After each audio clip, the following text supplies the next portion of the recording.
Hello friends, welcome to cook with Dayalini channel. இன்றைக்கி நம்ம பன்னீர் டிக்கா செய்ய போகிறோம். பன்னீர் டிக்கா செய்கிறதுக்கு ஃபஸ்ட்டு ஒரு பாத்திரம் எடுத்துக்கலாம். நல்லா அகலமான பாத்திரம் எடுத்துக்கோங்க. அதில் 2 டேபிள் ஸ்பூன் தயிர் போட்டுக்கலாம். நல்லா ஃப்ரெஷ் தயிராக கெட்டி தயிராக எடுத்துக்கோங்க. இந்த பன்னீர் டிக்கா ஈவினிங் ஸ்நாக்ஸாக சாப்பிட்றதுக்கு ரொம்ப நல்லாயிருக்கும். குழந்தைங்களுக்கு கொடுக்கலாம், பெரியவங்களும் சாப்பிட்லாம்.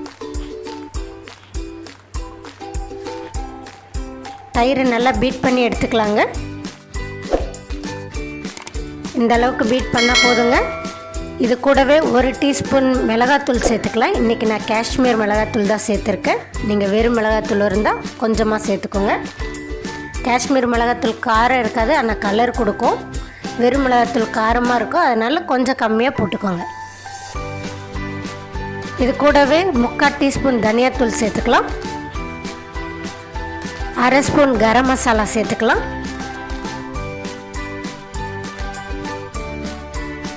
1/2 ஸ்பூன் சீரகத்தூள் சேர்த்துக்கலாம். 1 டீஸ்பூன் மிளகுத்தூள் சேர்த்துக்கலாம். இது கூடவே 1 டீஸ்பூன் கஸ்தூரி மேத்தி, அதாவது உலர்ந்த வெந்தயக்கீரை, அதையும் சேர்த்துக்கலாம். நல்லா கையில் க்ரஷ் பண்ணி சேர்த்துக்கோங்க. 1/4 டீஸ்பூன் மஞ்சத்தூள் போட்டுக்கலாம். தேவையான அளவு உப்பு போட்டுக்கலாம்.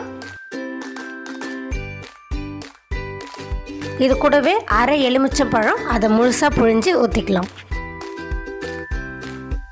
ஃபைனலாக 1 டீஸ்பூன் எண்ணெய் விட்டுக்கலாங்க. இது கூடவே 1 டீஸ்பூன் இஞ்சி பூண்டு பேஸ்ட் ஆட் பண்ணிக்கலாம். இது எல்லாத்தையும் ஒன்று சேர நல்லா கிளறி விட்டுடலாம். இந்த அளவுக்கு பீட் பண்ணால் போதுங்க. பன்னீர் டிக்கா செய்கிறதுக்கு மசாலா ரெடி ஆகிடுச்சு. ஒரு மீடியம் சைஸ் வெங்காயம் எடுத்துருக்கேங்க. அதை இந்த மாதிரி கட் பண்ணி எடுத்துக்கலாம்.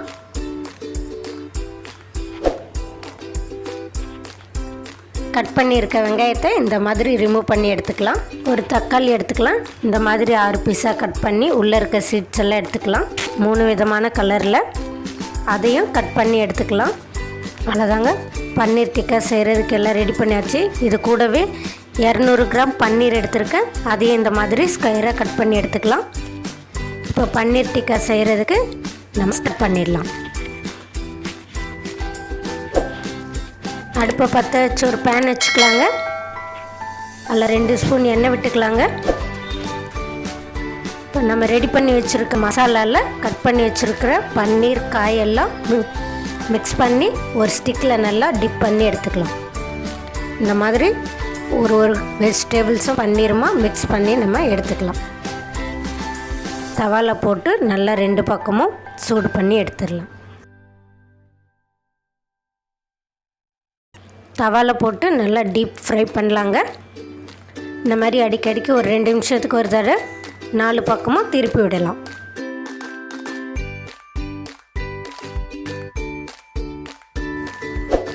அப்பப்போ மேலாட்ட லேசாக எண்ணெய் விட்டுக்கலாங்க.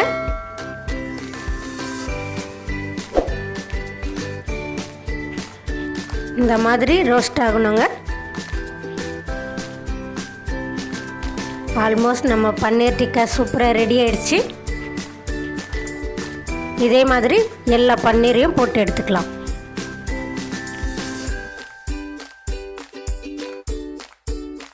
அவ்வளோதான் ஃப்ரெண்ட்ஸ், நம்மளுடைய பன்னீர் டிக்கா சூப்பராக ரெடி ஆயிடுச்சு. பார்க்கும் போதே அவ்வளோ சூப்பராக இருக்குது.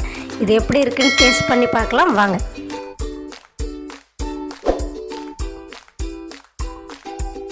பன்னீர் எடுத்து அப்படியே சாஸில் டிப் பண்ணி சாப்பிட்டு பார்த்துடலாம்.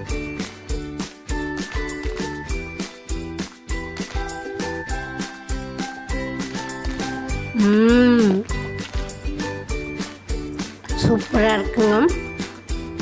நம்ம போட்டிருக்க மசாலா எல்லாம் பன்னீரில் நல்லா இறங்கியிருக்கு.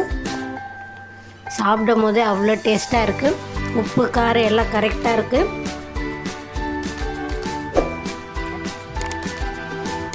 எல்லாமே சூப்பராக இருக்குது. பன்னீர் டிக்கா ரொம்ப நல்லாவே வந்திருக்கு.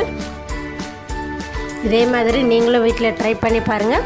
உங்களுக்கு பிடிச்சிருந்தா வீடியோவை லைக் பண்ணுங்கள், ஷேர் பண்ணுங்கள், கமெண்ட் பண்ணுங்கள். மறக்காமல் சப்ஸ்கிரைப் பண்ணிவிடுங்க. கூடவே அந்த பெல் பட்டனை கிளிக் பண்ணிவிடுங்க. Thank you friends.